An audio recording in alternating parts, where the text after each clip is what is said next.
Sama tidak usah takut su'ul khotimah, tidak usah takut berlebihan seperti itu. Karena setahu saya, setidaknya saya mewakili ulama zaman ini, rata-rata guru kita ini bermadzhab Syadzili dalam berkeyakinan berpikir tentang Allah. Di antara ini yang mulai saya ngomong serius, supaya tadi kan guyonannya sudah diambil Gus Reza sama Gus Kausar. Saya tahu kenapa mereka guyon. Kalau ngomong serius takut kalah sama saya.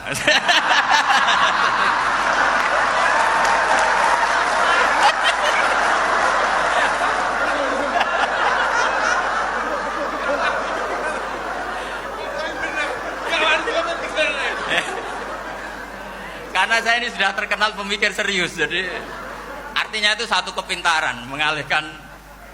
Ya, oh ya, sudah itu satu kecerdasan. Tidak hanya ngalim tapi betul cerdas. Betul cerdas. Jadi itu bukti beliau-beliau ini cerdas itu. Saya berpikir begini, ini madzhab Syadzili. Kita semua tentu Syadzili karena kita semua ngaji kitab hikam. Kita tahu kitab hikam itu muridnya Abul Abbas Al-Mursi. Abul Abbas Al-Mursi muridnya Syekh Abil Hasan apa? Asy-Syadzili. Saya masih ingat betul makalah itu dan saya ulang-ulang setiap saya ngajar di sarang saya ajarkan itu. Kilali kata Abdul Hasan As-Syadzili, saya pernah dapat hatif, dapat semacam ilham. Apa makna min syarril waswasil khannas? Itu kata beliau dijawab oleh hatif itu. Hatif itu nggak perlu diterjemah tadi ada karena tadi diajarin itu. Apa yang dihidupkan itu nggak perlu dijelaskan.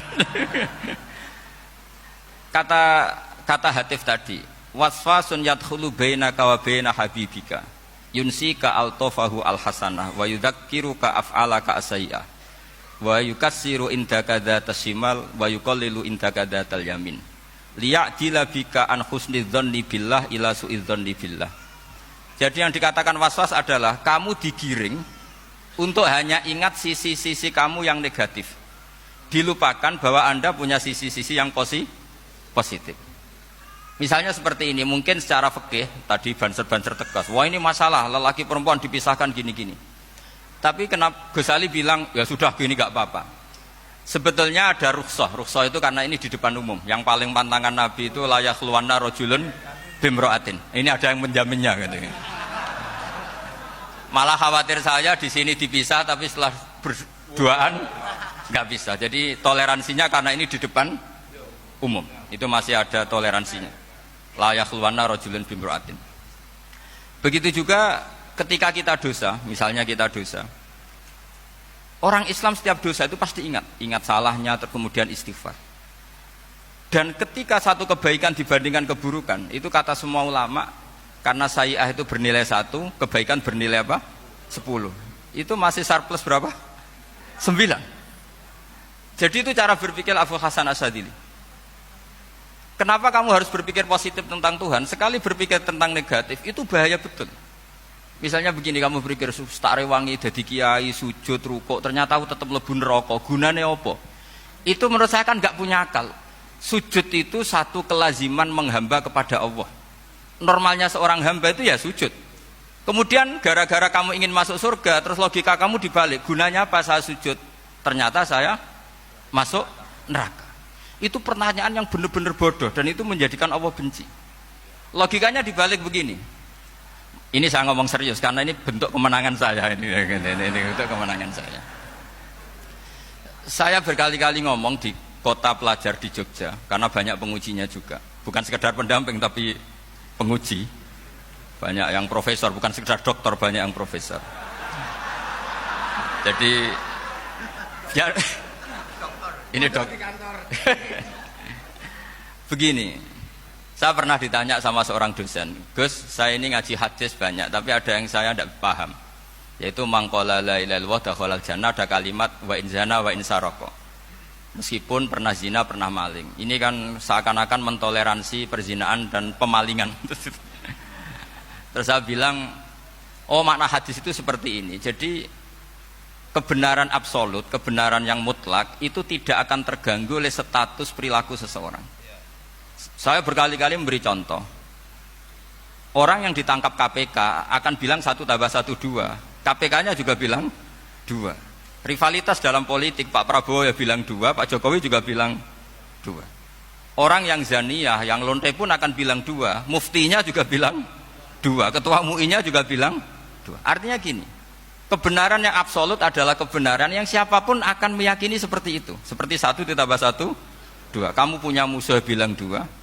Kalau ibu-ibu ini punya maru, ya marunya bilang 2 tadi tambah mama. Enggak tahu saya terjemahnya apa tadi.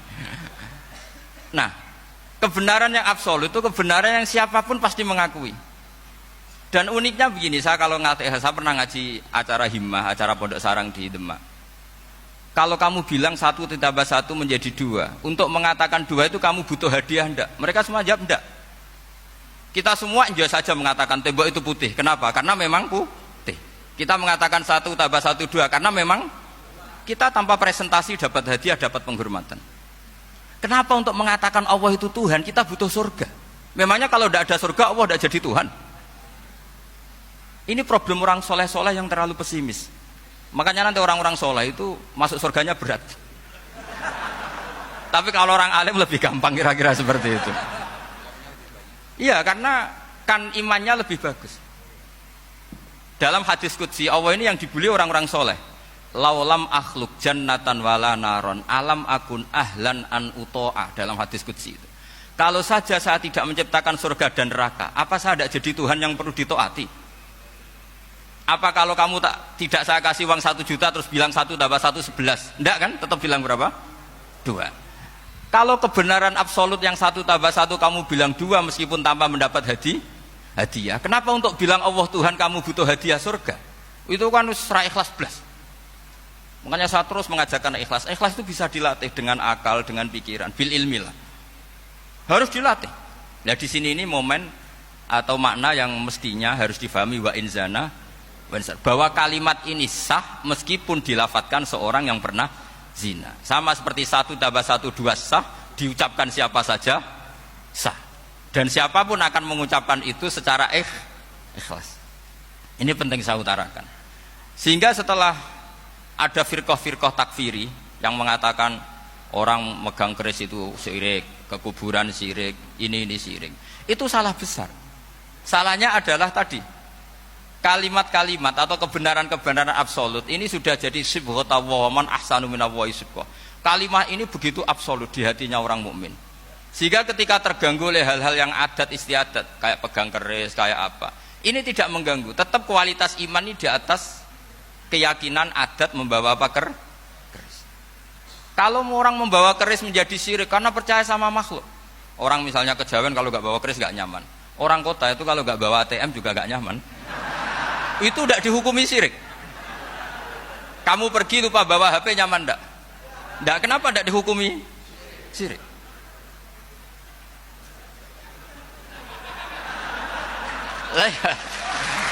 Jadi ini logika-logika. Jadi makanya ini Gus Reza boleh ngeritik saya. Saya itu berkali-kali bilang, saya termasuk ulama yang mau bikin gerakan cangkem elek.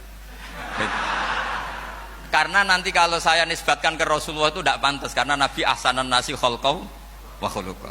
Tapi saya siap jadi bempernya Rasulullah sallallahu alaihi wasallam.